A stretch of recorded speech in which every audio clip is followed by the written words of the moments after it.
Bonjour à tous, bonjour. Dans la quatrième session de State Coding. Aujourd'hui, on va s'attaquer du coup à la partie code et code backend avec Ruby. Donc, vous allez découvrir Ruby avec Maxime. Et voilà, on va faire comme d'habitude. N'hésitez pas à nous poser des questions. Je ne sais pas si vous nous entendez bien parce que du coup, personne n'est... Ah voilà. Ah si, c'est bon. Salut Gauthier. Salut, salut. Super. C'est bon, tout le monde entend bien? On vous entend bien, super, parce que j'attendais vos réponses sur le chat. On voit rien, c'est dit on est seul, on est deux. Mais on est bon. Super, bah, écoutez, ce qu'on va faire, c'est qu'on va démarrer directement. Désolé pour les petits soucis de connexion, mais ça a l'air d'être réglé. Si jamais il y a un bug ou quoi, ou vous n'entendez pas, n'hésitez pas à le dire et on verra pour trouver une solution. Donc, on va commencer à apprendre Ruby ensemble. Donc, à découvrir ce magnifique langage qu'après, nous, on voit au wagon beaucoup plus en détail. Mais là, le but, c'est de faire une petite initiation sur 3 jours, 3 sessions donc d'1 heure avec du Ruby. Et je laisse Maxime, du coup, pour vous présenter tout ça. Voilà. Donc, déjà, je vais vous montrer les deux outils qu'on va utiliser principalement, qui sont Sublime Text, qui est un... oui, déjà, je vais vous partager mon écran, sinon vous ne verrez pas grand-chose. Hop, screen 1. Voilà. Alors... Hop. Donc déjà, le premier qui est Sublime Text, qui est un éditeur de texte dans lequel on peut écrire différentes lignes de commande. Et enfin, le terminal qui va permettre de lancer en fait les différents fichiers qu'on va utiliser. En l'occurrence, j'en utilise un qui s'appelle intro.ruby.rb. Alors, on va commencer directement avec le cours. Hop, on est là. Alors, on va commencer avec deux premiers éléments qui sont put et print. Donc, les deux, en fait, font la même chose. Ils impriment à l'écran, ils affichent à la console, en fait, ce qu'on leur dit de mettre. Par contre, la seule différence, c'est que put, lui, va permettre de mettre, en fait, un retour à la ligne directement en dessous, là où print ne le fait pas. Donc, pour voir concrètement ce que ça va donner, on va venir ici. Par exemple, si je vous écris put hello world, et si on lance le fichier, vous voyez, ça m'a écrit Hello World. Donc, exactement ce que j'ai mis, entre guillemets ici, comme vous pouvez voir. Donc, le terme que j'ai mis. Maintenant... Peut-être juste un petit topo avant de rentrer directement dans le Sublime Text et le terminal, pour expliquer un petit peu l'environnement de développement. Là, tout ce qu'on vous montre aujourd'hui, c'est un environnement qui est de développeurs. Et du coup, vous n'allez pas forcément avoir tout à votre disposition aujourd'hui sur vos ordinateurs. En fait, faire tout un setup d'ordinateur, ça prend du temps. Et on n'est pas capable de vous faire aujourd'hui, c'est trop limite. Donc, ce qu'on va vous proposer, c'est qu'on va vous montrer comment ça marche concrètement pour un développeur dans la vie de tous les jours. Donc, un développeur, il utilise un éditeur de texte, donc un éditeur de code, comme Sublime Text, et il va utiliser, en fait, il va naviguer dans ses fichiers avec le terminal. Donc, tout ordinateur, aujourd'hui, a un terminal. Voilà, tout le monde l'a. Ouais. C'est un peu la face cachée des ordinateurs. Mais vous inquiétez pas pour ça. Si vous voulez commencer à coder, mais en faisant pas forcément tout le setup qui va bien derrière, on vous donnera une solution annexe qui s'appelle Replit, et on en parlera à la fin de la session, où vous allez pouvoir aller tester du code en ligne directement. Donc, vous inquiétez pas par rapport à ça. On vous montrera ce que c'est. Ok, c'est bon voilà, pour moi. Effectivement, merci. J'avais oublié de faire le point sur les outils du développeur. Donc voilà, comme vous pouvez voir, j'ai marqué put hello world, ça m'a écrit hello world. Si jamais par exemple en dessous j'écris une print juste bonjour et qu'on relance le fichier, vous voyez que là j'ai hello world et en dessous j'ai bonjour. Donc en fait le put a bien fait le retour à la ligne. Si par exemple en dessous je réécris print et je dis ça va, hop. Et si je relance le fichier, vous voyez que là le print, en fait les deux prints se sont mis l'un derrière l'autre sans espace, rien. Vous avez vu, c'est écrit bonjour, ça va. Donc voilà, la première différence que vous avez ici, donc pour l'affichage, vous avez put qui permet d'afficher, put et print affiche, mais put met un retour à la ligne automatiquement, là où print ne le fait pas, pour les grandes lignes. Est-ce qu'il y a déjà des questions par rapport à ça? Non, on est bon. On peut peut-être zoomer un petit peu dans Sublime Text. Zoomer un petit peu? Ouais, ça serait bien. Est-ce que là c'est mieux? Ouais, ça me paraît mieux. Parfait. Pour le terminal, c'est bon aussi? On voit bien. Et peut-être couper les notifs. Oui, ça c'est pas... Ah, c'est sur... c'est ici qu'il faut que je le coupe. C'est ça. Hop, voilà, c'est bon. Excusez-moi. Ensuite, donc maintenant qu'on a vu ça, on va voir les différents types de données. Donc les types de données, elles sont au total, vous en avez 7 de mémoire. Maintenant, là, nous, on va en voir juste quelques-unes. On va voir donc les strings, donc qui sont ce qu'il y a entre guillemets. Dans les nombres, nous avons ce qu'on appelle les integers, donc les entiers, et les floats, qui sont les décimales, qui, elles, par contre, n'ont pas besoin de guillemets. Et enfin, vous avez les booléens, qui sont true ou false. Il n'y en a que 2. Et ça, par contre, toujours pas de guillemets. Il y a vraiment les guillemets, c'est pour les strings uniquement, donc pour les textes. Pour vous donner un ordre d'idée, si on revient ici, donc là, tout ce que j'avais écrit sur put et print, c'est des strings, c'est du texte. Par exemple, si jamais je mets 42, ça, c'est ce qu'on appelle un entier, un integer. Par exemple, pour le savoir, on peut faire ça. Et si jamais je fais...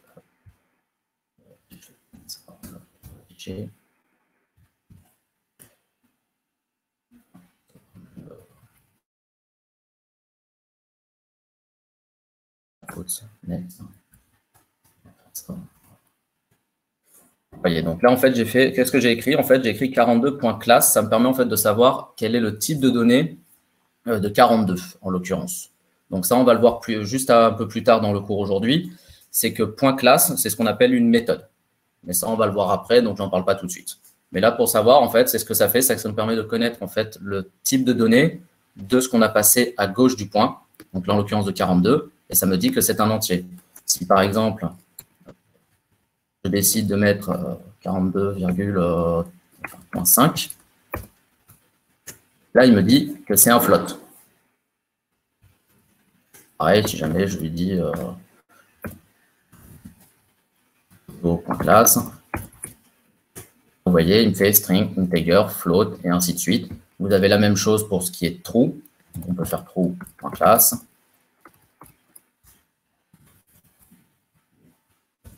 On va pouvoir faire aussi false. Voilà. Et là, vous voyez, integer, float, true class et false class, comme il l'appelle. Voilà. Et là, vous avez en fait les différents types de données. C'est très important de savoir avec quel type de données on travaille, parce qu'en fonction des types de données que vous avez, vous n'allez pas pouvoir appeler justement les mêmes méthodes dessus. Et on ne va pas pouvoir faire les mêmes choses pour information. Donc, il faut vraiment bien faire attention à ça. Il en existe une autre qui est ce qu'on appelle nil, qui ça en fait ne renvoie, en fait, ça veut dire c'est rien. C'est ce qu'on appelle le nil class, concrètement. Ça veut juste dire ce n'est rien, ça veut dire qu'il n'y a aucune valeur, ce n'est pas un string, ce n'est pas un integer, c'est rien du tout, c'est juste nil class. Donc ça, généralement, quand il y a nil, c'est-à-dire qu'on ne peut rien faire avec. Donc c'est à faire très attention, ça vous allez l'apprendre au fur et à mesure. Voilà. Est-ce que déjà sur les types de données, il y a quelques questions ou ça va? Est-ce que je vais peut-être trop vite? Je ne sais pas s'il y en a. Est-ce que tu peux zoomer sur le terminal? Sur le terminal, je vais zoomer un petit peu. Alors...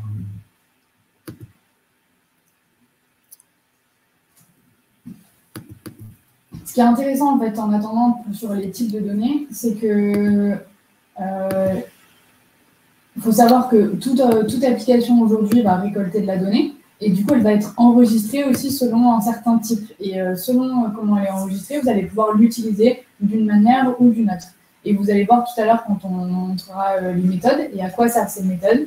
On n'applique pas les mêmes méthodes sur une string, sur un integer, etc. Ça va changer. Et donc, c'est ça qui est intéressant, c'est de voir un petit peu la différence entre les deux. Mais je pense que Maxime va vous montrer un petit peu plus comment ça marche derrière. Voilà, quand on attaquera les méthodes, je vous montrerai quelques méthodes qui ne fonctionnent, par exemple, que sur la classe des entiers. C'est pareil pour, enfin, même sur les floats, qui ne fonctionnent peut-être aussi que sur la classe des strings, et ainsi de suite. Voilà. Est-ce que c'est mieux pour le terminal, pour le zoom? Je pense qu'on est bien. On n'est pas trop mal? Oui, c'est bon. OK. S'il n'y a pas d'autres questions sur les types de données, on continue. Et on va attaquer une des grosses parties qui est les variables. Donc, les variables, concrètement, qu'est-ce que c'est? En fait, il faut voir ça comme une boîte sur laquelle vous donnez un nom à cette boîte. C'est le nom de la variable.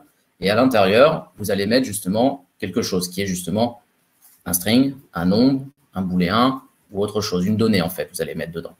Donc là, on vous dit, donc en Ruby, on utilise ce qu'on appelle le snake case, c'est-à-dire pour nommer les variables. Donc vous avez l'exemple juste en bas, c'est-à-dire tout en minuscule. Et vous séparez les termes, chaque terme, par exemple, par un underscore. Donc, my underscore name, pour donner un exemple. Donc, qu'est-ce que ça donne concrètement ici? Si, par exemple, on veut, on peut faire puts Donc, on va dire my_name est égal à donc là, Maxime. Il n'y a pas de puts. Voilà. Donc là, en fait, j'ai juste ce qu'on appelle, c'est une assignation ou une affectation. J'ai assigné ou affecté en fait à la variable qui s'appelle my_name un string qui contient Maxime. Donc, pour ça, en fait, dès que vous voyez un égal comme ça seul, un égal seul, vous savez qu'à gauche du égal, c'est le nom de la variable. À droite du égal, c'est la donnée qu'on met dans cette variable. Et l'avantage, c'est qu'en fait, cette variable, on peut la réutiliser plus tard. Par exemple, si je fais un puts my_name, il m'affiche Maxime. On va monter à ce qu'il y a au-dessus pour éviter de se perdre. Voilà. Les variables servent à ça. Donc, en fait, ça permet que justement, si Maxime, on veut l'utiliser plusieurs fois, par exemple, s'il y a une donnée qu'on veut utiliser plusieurs fois dans le code, ben, au lieu de l'écrire en brut à chaque fois de partout, on l'assigne à une variable, on lui donne un nom à cette variable, et après, on n'a plus qu'à utiliser cette variable. Comme ça, quand on va vouloir changer le prénom, par exemple, on ne veut plus mettre Maxime, on veut remplacer par Pauline, voilà, et bien en fait, tout là où on appelle la variable, maintenant, c'est Pauline. Et là, on appelle ça une réassignation ou une réaffectation, tout simplement. Point important également, vous allez voir, donc là, j'ai mis Pauline. Hop. Et si jamais je rechange ici derrière, voilà, vous voyez, il y a bien Pauline. Et après, même quand je lui redonne, en fait, il prend bien Maxime, mais Pauline n'est plus dans la variable my_name. Donc, bien faire attention qu'une variable qui a un nom, qui a son nom, est unique. Donc, résultat, si vous changez la donnée qui est à l'intérieur, elle écrase l'ancienne. Donc, très important. Est-ce qu'il y a des questions par rapport aux variables? Est-ce que je pense avoir dit pour les plus simples? Je pense qu'on est bon. On est bon? Oui. Alors, on va continuer. Et maintenant, on va faire des maths. Alors, j'espère que vous n'êtes pas fâchés avec les maths. Je vous rassure, c'est du très simple. Donc, en fait, dans tous les langages de programmation, vous pouvez faire des mathématiques classiques, comme on les connaît tous, donc addition, soustraction. Si par exemple, ici, je fais un put 4 plus 3, ici, ça va me donner forcément 7, tout simplement. C'est aussi bien aussi simple que ça. Donc, si jamais je veux faire multiplier, on utilise le symbole étoile. Diviser, bon, c'est diviser. Le moins, c'est le symbole moins. On regarde, 7, 4 fois 3, 12, il a eu raison, 4 divisé par 3. Alors là, vous voyez, effectivement, 4 divisé par 3, en fait, ce qu'il nous redonne, c'est uniquement la première partie, ça veut dire pas le reste. Il fait effectivement, 3 ne va qu'une seule fois dans 4, donc il nous envoie 1. Et enfin, pour savoir en fait le reste, il y a ce qu'on appelle donc, le modulo. Et là, en fait, c'est vous faites 4 pourcentage 3. Et ça vous donne en fait, à la place, ça vous donne le reste. Simplement. Donc, effectivement, 3 ne va qu'une seule fois dans 4 et il reste 1. Vous avez là. C'est ce qu'on vous explique en fait hop, sur le modulo ici. Ça permet de ne prendre que le reste d'une division. Et enfin, il y a les exponentielles. Donc là, c'est si par exemple je fais un put de exponentielle 2, ça vous donne 4. Voilà, donc vous pouvez en fait, dans le code, vous pouvez utiliser toutes les fonctions mathématiques que vous voulez. Et bien sûr, ça va de soi, vous pouvez aussi additionner des variables. Si jamais on décide, par exemple, que 4 plus 3, on le met dans une variable qui s'appelle number. Puis, on va l'appeler dans... là, c'est multiple. Si, par exemple, après, je décide d'additionner number plus multiple.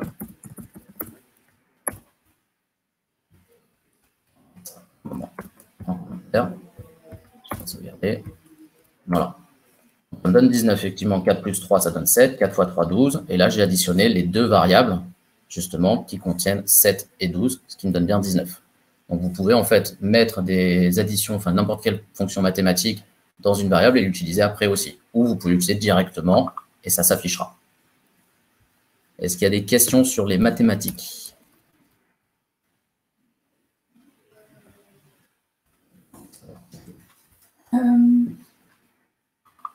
On a l'air bien.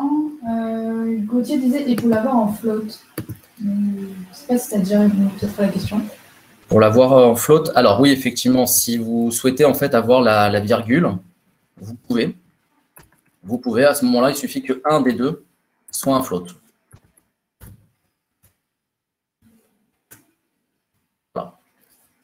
4,5 divisé par 3, il me donne 1,5, par exemple. On est bon, du coup, plus de questions. Si c'était ça la question, pour avoir un float, voilà, vous pensez bien à mettre effectivement au moins un des deux en float. Vous vous en doutez bien que vous ne pouvez pas additionner un string et un nombre. Ça va de soi. Vous pouvez additionner des nombres ensemble et vous pouvez bien évidemment aussi additionner des strings ensemble, ce qui va juste les mettre ensemble. Mais on va voir ça, il me semble que juste après. On voit les méthodes avant. Et puis après, on verra justement le fait d'additionner des strings ensemble. Donc, les méthodes. Les méthodes, c'est ce qu'on avait utilisé justement plus haut, ici, où on avait fait le point classe. Donc, vous pouvez créer vous-même vos propres méthodes. Pour créer une méthode, c'est très simple. Ça commence par def. Ça finit par end. Voilà. Ça commence par def, ça finit par end. Et tout ce que vous allez mettre entre la définition et le end, ce sera en fait le bout de code que vous voulez que ça fasse. Après, cette méthode, il faut lui donner un nombre. Par exemple, on va l'appeler full name. On va faire quelque chose de très simple. Donc, là aussi, le nom des méthodes, comme vous pouvez le voir, snake case, je mets le nom entier, underscore name. Full name, il va avoir besoin, donc on peut donner en fait ce qu'on appelle des paramètres à ces méthodes. Donc on sait qu'il faut lui donner un first name, un last name, pour qu'il puisse justement ensuite afficher, par exemple, on pourrait faire un put, c'est ce que je vous disais, on va faire un first name plus last name. Là, si je fais ça, hop, on va lui donner quand même, ici, on va appeler la méthode, avec justement, on va mettre premier argument Maxime, deuxième argument, hop, voilà, comme ça c'est moi, Alexandre. Si jamais on fait ça, ça nous affiche Maxime Alexandre. Vous voyez, donc il a bien additionné, en fait, il a fait un plus effectivement sur deux strings et il les a collés l'un au bout de l'autre. Donc en fait, si on voulait faire ça bien, il faudrait en plus qu'on rajoute ici un autre plus avec un espace, un string qui possède juste un espace pour faire ça bien. Voilà. Et là, vous avez bien Maxime Alexandre, comme écrit correctement. Donc vous avez en fait cette méthode-là justement pour pouvoir, vous pouvez créer vos propres méthodes, donc vous pouvez créer plein de méthodes et il en existe diverses et variées. Et justement, en parlant de méthodes, celle que je voulais vous montrer, par exemple, une qui ne fonctionne en fait que sur les nombres. Si je fais 4.even, donc la méthode even, elle va me renvoyer true ou false en fonction de si le nombre en fait il est pair ou impair. S'il est pair, donc even, ça veut dire pair. Donc là, il pose la question s'il est pair. S'il est pair, il me renvoie true. S'il est false, enfin s'il est impair, il me renvoie false, tout simplement. Ça, par exemple, c'est une méthode qui existe déjà en Ruby. Je ne l'ai pas codée. Elle existe déjà comme le point classe. Voilà, tout simplement. Et donc, vous avez bien vu, pour appeler une méthode, vous mettez bien la donnée avec laquelle vous travaillez, le point, et après le nom de la méthode. Type de données, point, nom de la méthode. Comme ça, en fait, ça veut dire que j'appelle cette méthode-là sur ce qui se trouve avant le point, donc en l'occurrence 4. On pourrait par exemple faire length. Ça, si je l'ai bien écrit, ça me donne 4. Donc ça me compte le nombre de lettres qu'il y a dans le mot Toto.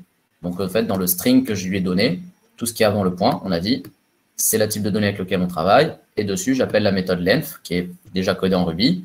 Donc c'est déjà, en fait, c'est ce qu'on appelle du build-in. Donc c'est déjà créé, je n'ai pas besoin de la refaire. Et ça compte en fait le nombre de caractères qu'il y a dans le string que je lui ai donné, qui est Toto. Il y en a bien 4, ça marche bien. La personne qui l'a fait, l'a très bien fait. Voilà. Est-ce que sur les méthodes, il y a une question?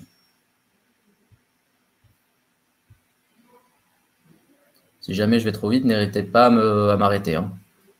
Non, mais on est bon, pas de question. Voilà. Alors oui, effectivement, dans le cours, je vois aussi, ils disent effectivement le point d'exclamation après une méthode, en fait, ça enlève le contenu original d'une variable. Voilà. Si jamais il y avait quelque chose, en fait, et vous le mettez le point d'intérêt, en fait, c'est ce qu'on appelle un destructeur. En fait, c'est destructif. En fait, c'est un destructeur. C'est-à-dire tout ce qu'il y avait avant, ça l'enlève, ça met que ce qu'il y a maintenant. Tout simplement. Donc, quand vous allez rappeler cette, par exemple, sa variable dans laquelle vous avez fait ça, ben, en fait, il n'y aura que la dernière information. Peut-être expliquer, d'ailleurs, vous l'avez vu, en fait, ça, le point d'exclamation, je pense que Rémi vous en a parlé vendredi. En fait, souvent, on l'utilise en HTML, CSS pour ce qu'on appelle passer au-dessus, en fait, des méthodes qui sont déjà préconçues. Donc, override, en fait, une méthode. Et du coup, on met un important et un point d'exclamation. Et ça veut dire que on enlève ce qui a été fait auparavant et on garde que la dernière modification. Et il y a Cyrielle qui demande pourquoi on met un point d'interrogation après even. Je vais peut-être expliquer. Alors, je vais expliquer. Vous voyez qu'en fait, effectivement, length ne possède pas de point d'interrogation alors que even, oui. En fait, en Ruby, il y a une convention qui fait que tout ce qui est avec un point d'interrogation, ça ne peut renvoyer que true ou false, uniquement. C'est-à-dire qu'en fait, quand vous avez une méthode avec un point d'interrogation, vous savez en fait que ça ne peut renvoyer que true ou false. Ça ne peut pas vous envoyer autre chose. Alors que .length, en fait, on sait que ça va renvoyer un integer, en fait, qui est la longueur de caractère. Mais les points d'interrogation sur les méthodes, c'est uniquement true ou false que ça vous renverra, rien d'autre. Par exemple, vous voyez, là, je mettais 5. Là, maintenant, ça va me renvoyer false. Et c'est tout ce que ça peut m'envoyer, true ou false. Ça ne peut pas me renvoyer autre chose. Les points d'interrogation servent à ça. Et c'est une convention quand vous créez, par exemple, vous-même votre méthode. Faut mettre, si jamais vous voyez que ça ne renvoie que true ou false, il faut mettre un point d'interrogation sur votre méthode. Comme ça, en fait, quand on le lit, on sait tout de suite que hop, cette méthode-là, elle me renvoie true ou false. On ne se pose pas de questions. Tout simplement. Est-ce que j'ai répondu à ta question? On est bon. Alors, attends, j'ai juste une question. Oui. Oui, très bonne question, Christine. Y a-t-il une liste ou un dictionnaire des bulletins quelque part? Donc, en gros, une liste ou une documentation en fait sur Ruby. Alors, je pense que c'est ça dont tu peux parler. Tout à fait. Et vous avez ce qu'on appelle, voilà, hop, vous avez la Bible en fait de la Ruby. Bible de Ruby, qui est ruby-doc.org. Voilà. Et là-dessus, par exemple, bon là, ça, je ne rentre pas dans le détail, mais c'est les versions de Ruby que vous voyez là, en fait, le core API, c'est les versions de Ruby. Donc, moi, je travaille avec la 2.6.6. Donc, je vais sur celle-ci et là, j'ai absolument toutes les méthodes que possède Ruby qui sont déjà préconstruites sur la 2.6.6. Donc, voilà, vous voyez, il y en a quand même beaucoup. Sachez que c'est quand même très bien fait. Vous pouvez chercher, par exemple, si vous travaillez avec des strings. Vous voyez, je ne sais pas si on voit très bien ce que je n'ai pas donné. Voilà. Vous voyez que là, il y a string. Donc, si jamais je clique sur string, hop, si je clique dessus, ça me renvoie en fait uniquement sur toutes les méthodes que je peux appeler sur un string. Donc, vous les avez là à gauche, en fait, tout ça. Et en fait, là à droite, ça vous explique au fur et à mesure. Par exemple, si je vais sur concat, voilà, en fait, la méthode concat permet, vous voyez, donc c'est hello, donc c'est une variable, .concat, à laquelle on rajoute word, tout simplement. Et si jamais on rappelle A, ça marque hello world.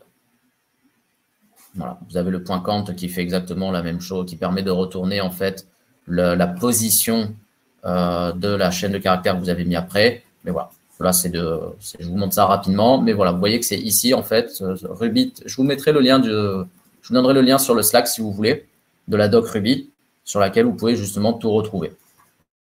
Et vous retrouvez bien sûr toutes les méthodes qui existent sur tous les types de données différents. Voilà. Mais je vous mettrai le lien sur le Slack pour que vous puissiez retrouver tout ça et que ça soit peut-être plus facile aussi pour vous et vous balader un peu pour regarder ça. Mais ne prenez pas peur, hein, c'est écrit un peu en brut, mais au fur et à mesure que vous en faites, vous allez apprendre à le lire plus facilement. C'est normal que ce ne soit pas très clair quand vous allez lire certaines méthodes, elles ne sont pas claires au début, ce qui est effectivement le cas. Mais ça, après, à force d'en faire, en fait, vous allez voir que ça va être très très simple, vous allez le lire beaucoup plus facilement et comprendre ce qui est écrit très facilement. Est-ce que ça a répondu à ta question? Oui, je pense qu'on est bon. On est tout bon? Est-ce que pour les méthodes, on est bon? Oui. Eh bien, écoutez, on va passer à la suite. Les commentaires. Alors, les commentaires, un peu tout à l'heure, puisque justement, j'avais mis en commentaire les lignes ici. Donc, vous voyez, en mettant un dièse devant, ça met automatiquement en fait, toute la ligne en commentaire. Alors, vous n'êtes pas obligé de mettre l'espace. Hein, c'est que moi, en fait, sur Sublime Text, il y a on va dire un raccourci qui me permet de mettre automatiquement la ligne en commentaire. Et ça met effectivement l'espace automatiquement, vous n'êtes pas obligé. Donc, vous avez deux méthodes. Si vous voulez faire en fait un commentaire que d'une seule ligne, vous mettez juste un dièse. Si jamais vous voulez par exemple mettre plusieurs choses en commentaire, vous faites un begin. Hop.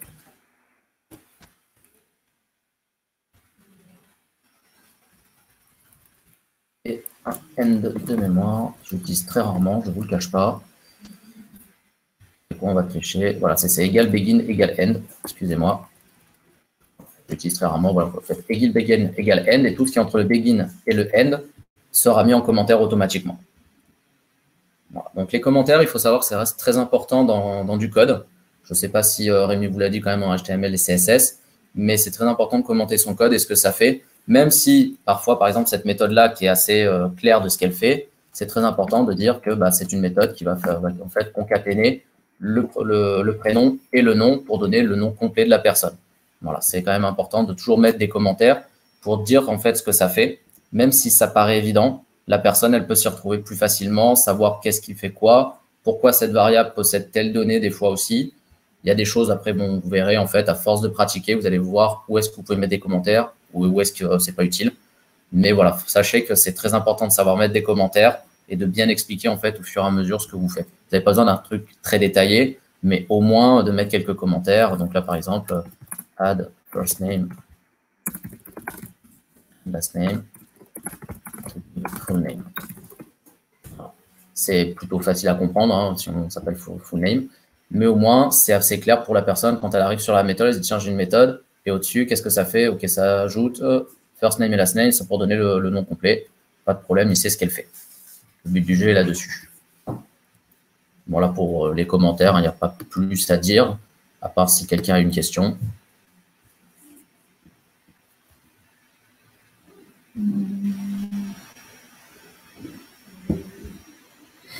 Je pense qu'on est bon pour le moment. Ouais. Et il y avait Grégoire qui disait, si j'ai bien compris la logique, on crée l'objet, puis on lui applique une méthode, c'est ça. On crée l'objet et on lui applique une méthode.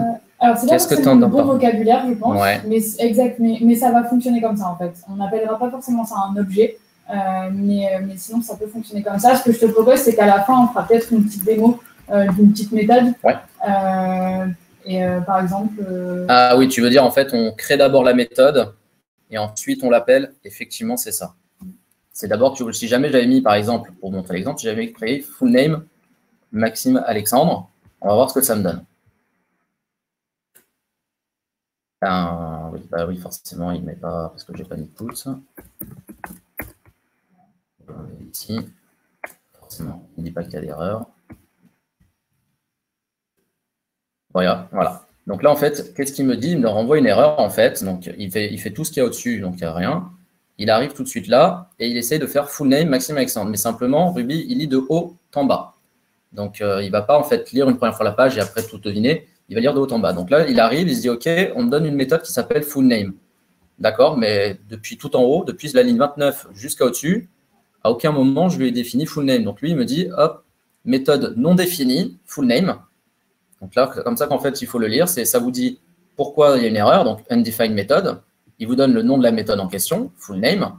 Donc ça permet de se dire, et il vous donne même la ligne. Vous voyez, donc ici, là, pour par exemple débugger, je vais à la ligne 29 et je me dis, OK, ici, j'appelle full name. Et il me dit que celle-ci n'est pas définie. Ah bah oui, je la définis en ligne 31. Donc en fait, pour régler ça, il faut le mettre en dessous. Et là, si on relance, ça marche comme tout à l'heure. Ah non, je n'ai pas sauvegardé. Hop. Et là, ça remarche comme tout à l'heure. Donc effectivement, très important de définir les méthodes avant de les appeler. Si vous les appelez avant, forcément, ça ne marchera pas.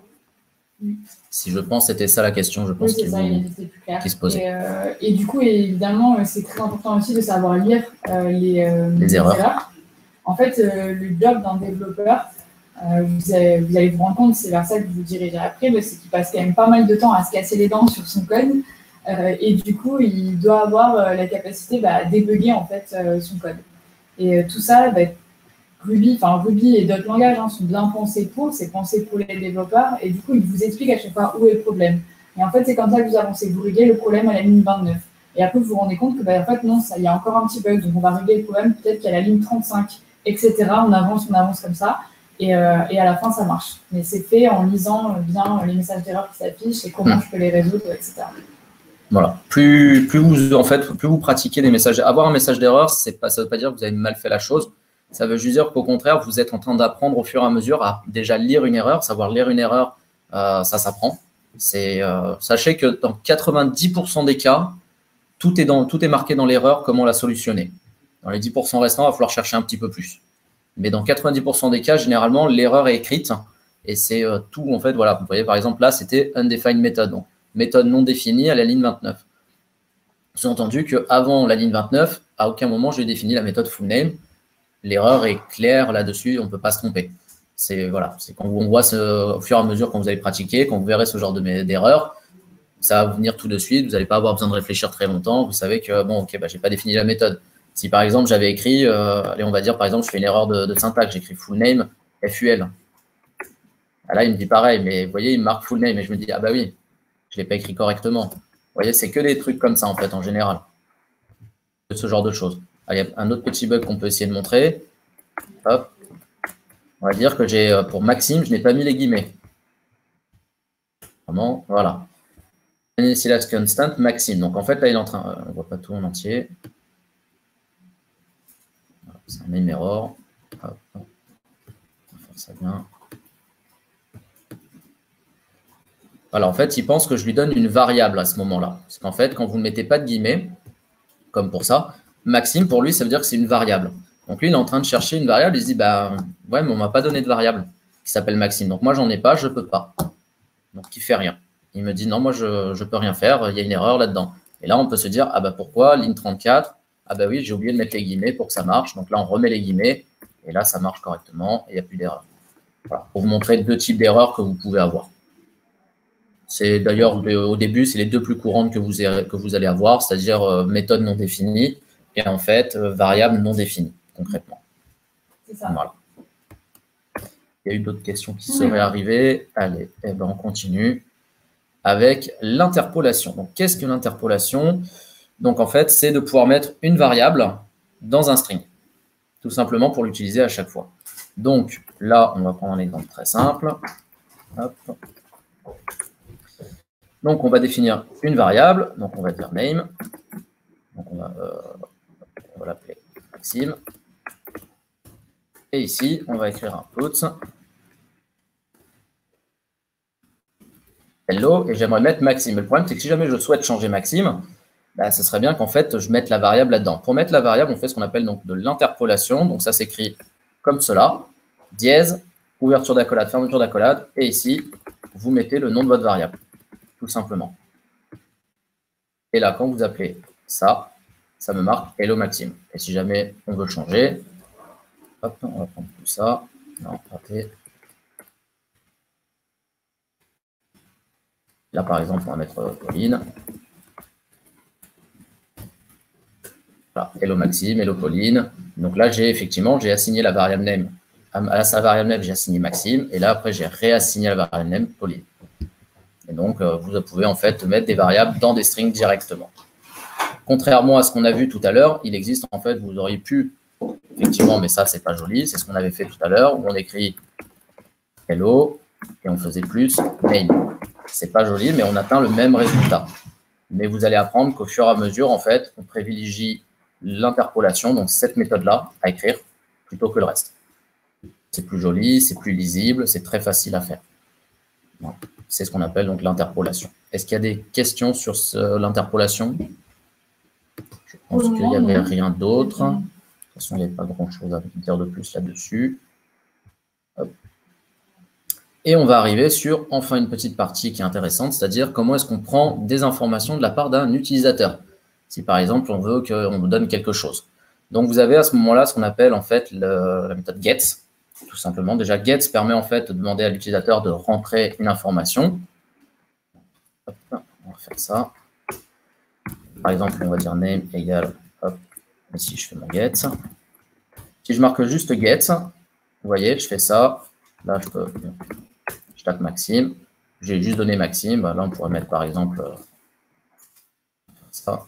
On va mettre comme ça. Là, il me demande mon prénom. J'écris et hop, il me renvoie Hello Maxime. Par exemple, si on remet, je mets Pauline. Hello Pauline. Voilà, tout simplement. Mais par contre, si jamais vous mettez que gets, en fait, généralement, par exemple, pour vous montrer à peu près un ordre d'idée.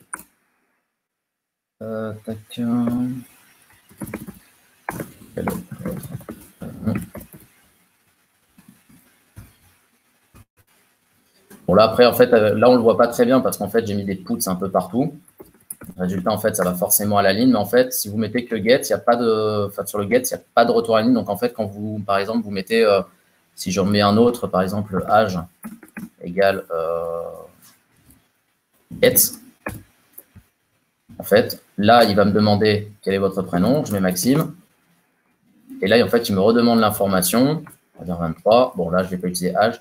Mais vous avez le get, le point de chomp, en fait. Je vais y arriver. Ça permet de mettre, en fait, à la ligne directement. Bon, là, ça ne se voit pas parce que j'ai mis des puts de partout. Donc, ça va être très difficile de le voir. Mais vous verrez qu'en fait, le get tout seul, on l'utilise très rarement, voire jamais. Personnellement, je ne l'ai jamais utilisé tout seul. On utilise toujours get.chomp. Parce qu'en fait, voilà, comme on le dit. Ah non, le get met la. Oula, j'ai inversé les deux, excusez-moi. Le get, en fait, va à la ligne, alors que le chomp, en fait, enlève la ligne supplémentaire.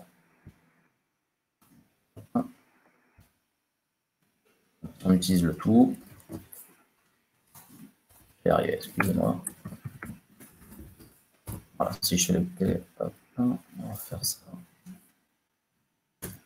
Voilà, quel est votre prénom? Donc Maxime. Voilà, ça va, bon, là, de toute façon, ça fait toujours la même chose, ça va toujours à la ligne, mais parce qu'il y a des puts de partout. Mais sachez que vous allez principalement utiliser à chaque fois getChomp, et ça permet de prendre en fait une information de la part de l'utilisateur. Ça vous demande en fait de rentrer vous-même de la donnée. Donc là, par exemple, si on voulait s'amuser, je pourrais marquer 42. Il fait Hello 42, par exemple. Voilà, le point important à savoir, par exemple, c'est quand vous rentrez un chiffre ici, pour information, enfin quand vous prenez un getChomp et vous mettez un chiffre, par exemple, ce sera toujours un string. Par exemple, si je fais un name.class,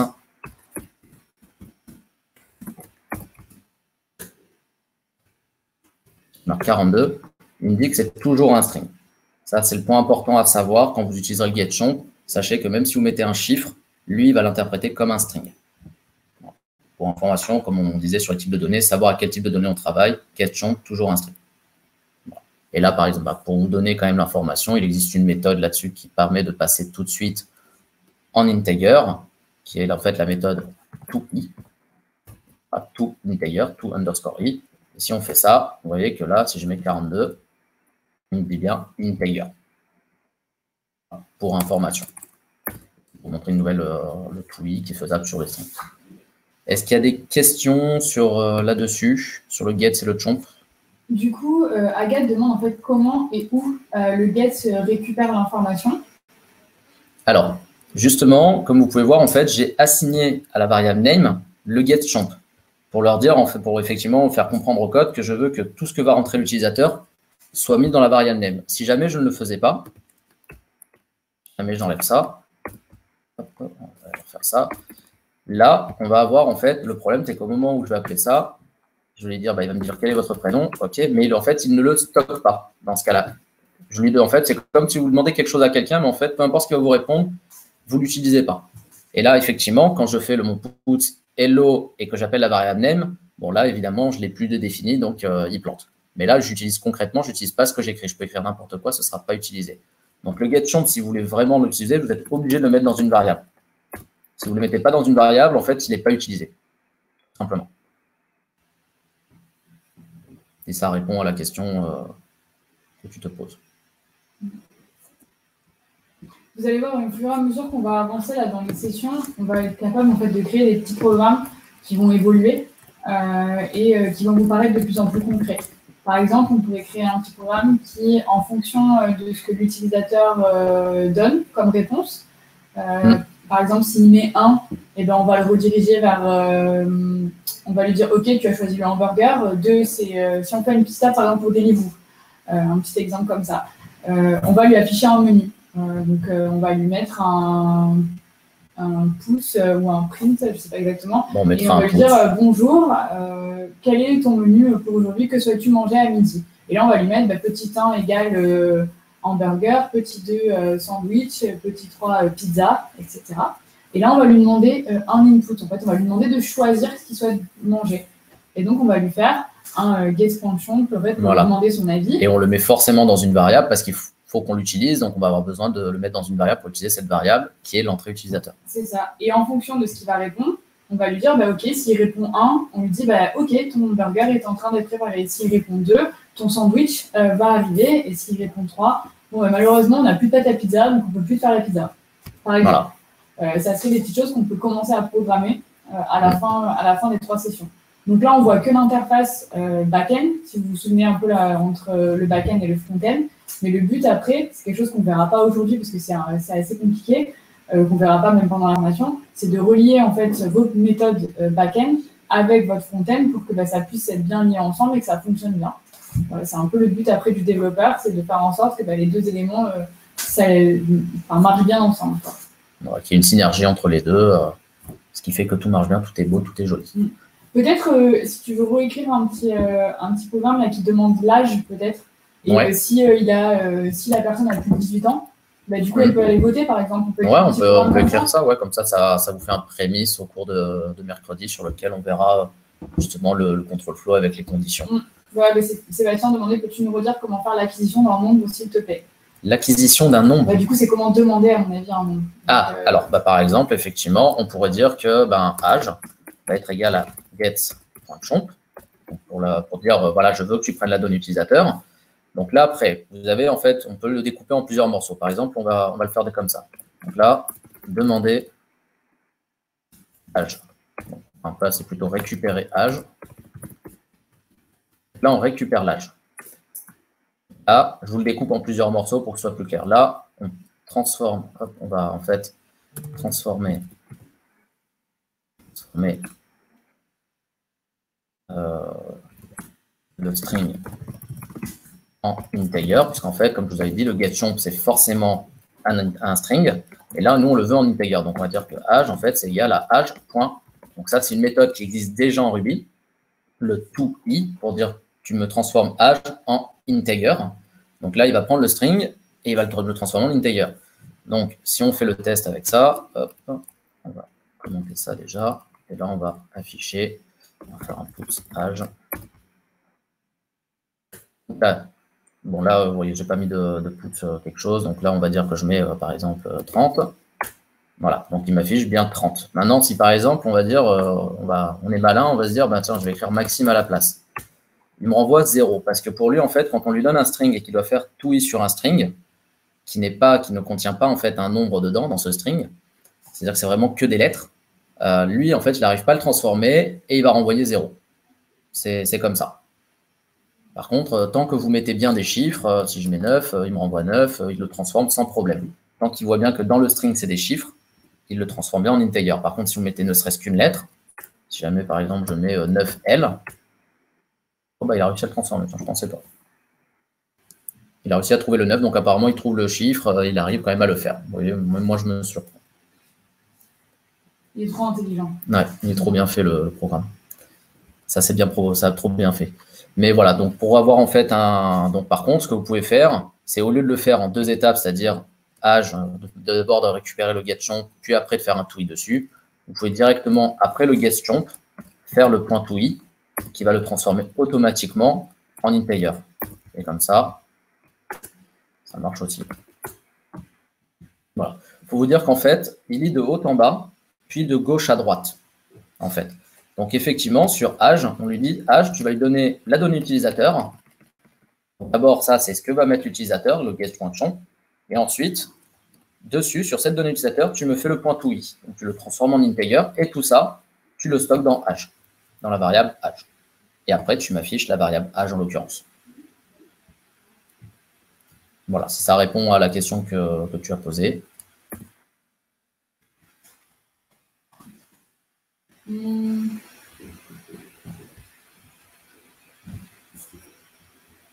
Je pense qu'on est bon. Est-ce qu'on a d'autres choses à voir aujourd'hui ou pas? Alors, aujourd'hui, quand je descends, non, aujourd'hui, on a tout vu. Okay. Donc, je ne sais pas si tu veux quand même que je fasse le petit programme. Non, du coup, on le gardera peut-être avec les ifs. Je pense qu'autant le garder avec les ifs, qu'on verra mercredi, parce que ça va avec, en fait, ce qu'on appelle le contrôle flow. Ça veut dire qu'on justement, le flow, par exemple, d'un programme, quand ça part d'en haut, ça va en bas. Et dedans, on peut contrôler un peu ce flow en disant, voilà, s'il me donne un âge, par exemple, âge égale 18, on pourrait dire, si âge égale 18, alors tu peux aller voter. Sinon, non, tu peux pas. Enfin, âge supérieur à 18 plutôt. Mais ça, on le verra mercredi sur les ifs avec les conditions. Voilà. Du coup, juste pour terminer et répondre aux dernières questions là, qui sont tombées dans le chat,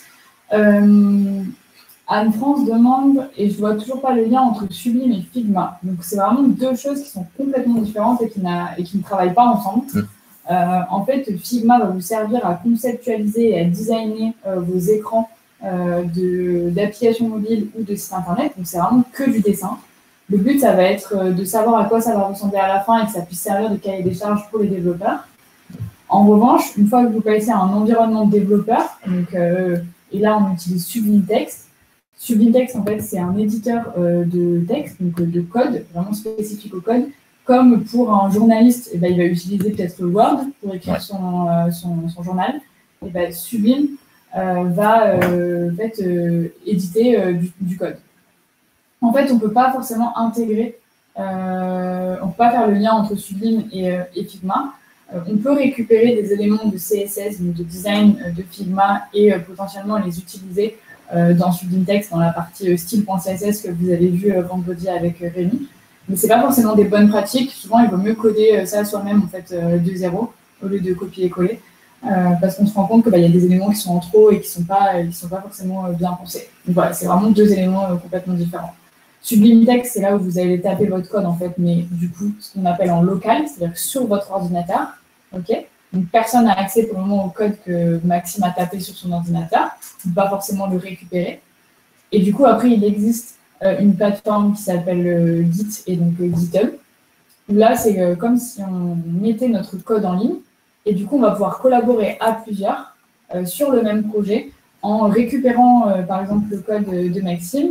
Moi, je peux récupérer ce qu'il a fait, ajouter des éléments, lui repousser ces éléments. Lui, il récupère le tout et il peut continuer à avancer. Et comme ça nous permet de travailler de manière asynchrone, en fait, ensemble, sur un projet. Voilà, pour vous montrer rapidement, c'est mon GitHub. Ça, c'est pour le projet qu'on a fait, nous, en fin de batch. Voilà, donc là, vous retrouvez. Donc là, c'est un projet complet. Hein, donc, il y a beaucoup de choses. On ne va pas s'attarder dessus. C'était pour vous montrer. Voilà, tout est là, en fait. Et là, on peut le récupérer, on peut le visualiser. Et là, on voit les 4 personnes avec qui j'ai travaillé pour le faire. Voilà. C'est ça. C'est là-dessus, sur cette plateforme-là, qu'on peut récupérer du code et autres. Et du coup, Christine demandait, du coup, comment on pourra relier le backend à une base de données? Parce qu'avec Ruby, on peut utiliser n'importe quel type de base de données, SQL, MongoDB, etc. Alors oui, il n'y a pas de limite.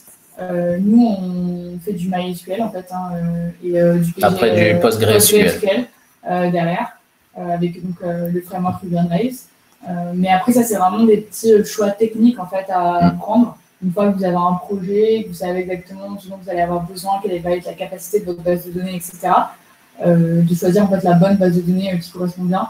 On n'est pas des experts, donc on ne va pas se lancer dans l'explication de comment ça marche.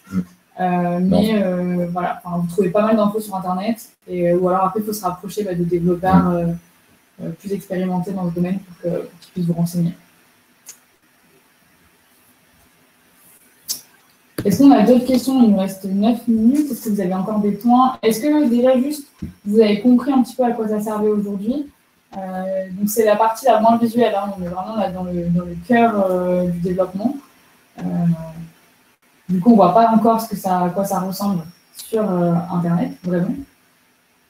Comment on relie le back fait sur Ruby avec le front en HTML, CSS, JS? Alors là, ça va être via le framework, justement, Ruby on Rails. En fait, vous avez en fait une partie où vous allez pouvoir écrire tout le back.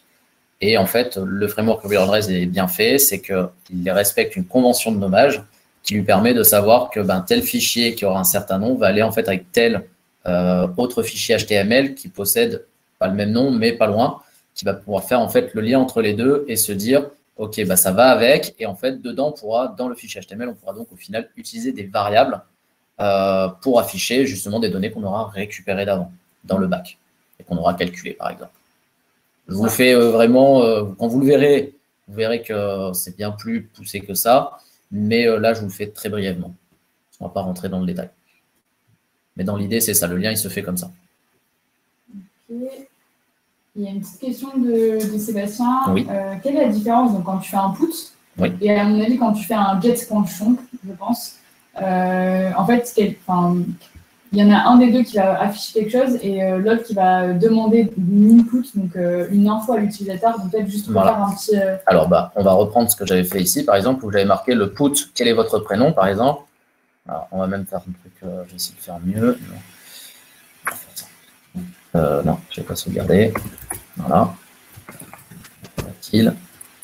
Voilà, donc là, il me demande, donc le put, effectivement, il me marque quel est votre prénom. Donc là, en fait, il ne m'a pas demandé de mettre. Et en fait, à la ligne, hop, on sait que là, il attend en fait donc une réponse. Donc là, quand je vais lui donner, moi, je vais écrire. Donc là, c'est moi qui écris. Lui, le getChomp permet en fait, tant que j'ai pas validé. Donc le get en fait permet de dire, le getChomp permet de donner en fait un, comment dire, c'est comme un espace alloué dans lequel tu peux saisir du texte. C'est comme si tu voulais écrire un commentaire. En fait, là, si je veux écrire bonjour, moi je m'appelle Maxime, enfin je peux écrire tout ce que je veux, mais là, le but du jeu, c'est qu'on me demande que le prénom. Donc là, tu peux écrire du texte et quand tu valides, en fait, au moment où tu valides, ça va mettre Maxime dans la variable name que tu vois à côté ici. Et à la fin, moi je dis tu put, en fait, donc tu affiches à nouveau hello avec la variable qui vient d'être entrée. Mais la différence, c'est que le put, lui, quel est votre prénom, il ne va jamais changer, il va toujours être pareil. Tant que je ne le modifie pas moi, en fait, alors que là, si jamais maintenant je mets Pauline, le Pauline, il va changer sur l'autre, parce qu'en fait, on a fait une interpolation de la variable. Mais voilà, put, c'est vraiment pour de l'affichage, et le getChomp, c'est pour récupérer une donnée de la part de l'utilisateur. Ok, et quand tu fais un get tout court? En fait, ça va faire exactement. Bon, là, vu que j'ai mis des puts, ça fait exactement la même chose. Le chomp, en fait, il permet d'enlever le saut à la ligne que fait le get.